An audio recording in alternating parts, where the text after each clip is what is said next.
ಪ್ರಾಣಲಿಂಗ. ಅಲ್ಲಮ ಪ್ರಭು ನಮ್ಮ ದೇಶದಲ್ಲಿ ಹಿಂದೆ ಇದ್ದವರು. ಅವರ ಮಾತುಗಳು ಸತ್ಯವನ್ನೇ ತೋರಿಸುತ್ತೆ. ಇವರು ಒಂದು ವಚನದಲ್ಲಿ ಜೀವನದ ಸತ್ಯವನ್ನು ಕುರಿತು ಹೇಳಿದ್ದಾರೆ. ಅವರ ನುಡಿಗಳು ನಮಗೆ ಅದ್ಭುತವಾದ ಸಂಪತ್ತು. ಅವರಿಗೆ ಗೌರವ, ಆದರ ಜೀವನ ಎಲ್ಲವೂ ಲಭಿಸಿದ್ದರೂ ಅದರಲ್ಲಿ ಸಿಕ್ಕಿ ಹಾಕ್ಕೊಳ್ಳಿಲ್ಲ. ಅವರ ಮಾತುಗಳು ನಮಗೆ ಪ್ರೇರಣೆಯನ್ನು ನೀಡುತ್ತವೆ, ಮನಸ್ಸನ್ನು ಸ್ವಚ್ಛಗೊಳಿಸುತ್ತೆ, ಸತ್ಯವನ್ನು ತೋರಿಸುತ್ತೆ.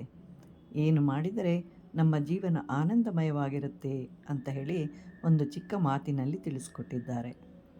ಒಂದು ಅರಳಿಯ ಮರದ ಮೇಲೆ ಹಂಸವೊಂದು ಗೂಡು ಕಟ್ಟಿರುವುದನ್ನು ನಾನು ಕಂಡೆ. ಆ ಗೂಡಿನಲ್ಲಿ ಒಬ್ಬ ಹೆಂಗಸು ಉಯ್ಯಾಲೆಯಾಡುತ್ತಿದ್ದುದನ್ನು ಕಂಡೆ. ಆ ಉಯ್ಯಾಲೆ ಹರಿದು ಆ ಹೆಂಗಸು ಕೆಳಗೆ ಬಿದ್ದು ಸತ್ತೆಡೆ ಪ್ರಾಣಲಿಂಗವ ಕಾಣಬಹುದು.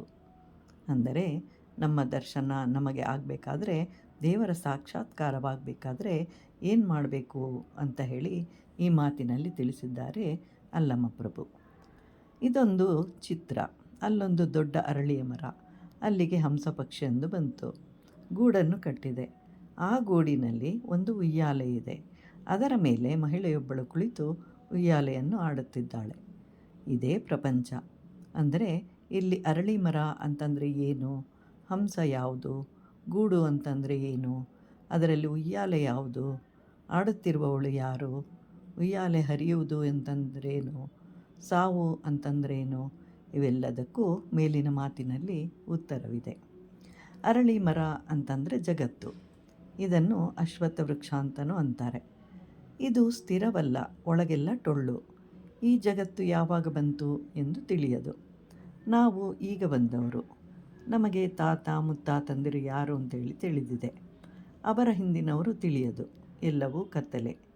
ಹೀಗೆ ನಾವಿರುವ ತನಕ ನನ್ನದು ಅಂತ ಹೇಳ್ತಾ ಇರ್ತೇವೆ. ಬಳಿಕ ಇದು ನನ್ನದಲ್ಲ, ಇದು ಅರಳಿ ಮರ, ಯಾವುದೂ ಶಾಶ್ವತವಲ್ಲ, ನಾವು ಏನು ಮಾಡಿದರೂ ಶಾಶ್ವತವಲ್ಲ. ಆ ಮರದ ಮೇಲೆ ಹಂಸವೊಂದು ಬಂತು. ಅದು ಜೀವ. ಎಲ್ಲಿಂದ ಬಂದನು ಅಂಥೇಳಿ ಯಾರಿಗೂ ಗೊತ್ತಿಲ್ಲ. ಈ ಜಗತ್ತಿಗೆ ಬಂದಿರುವೆವು. ಹಂಸವು ಗೂಡೊಂದನ್ನು ಕಟ್ಟಿತು. ಇಲ್ಲಿ ಗೂಡು ಅಂತಂದರೆ ಶರೀರ.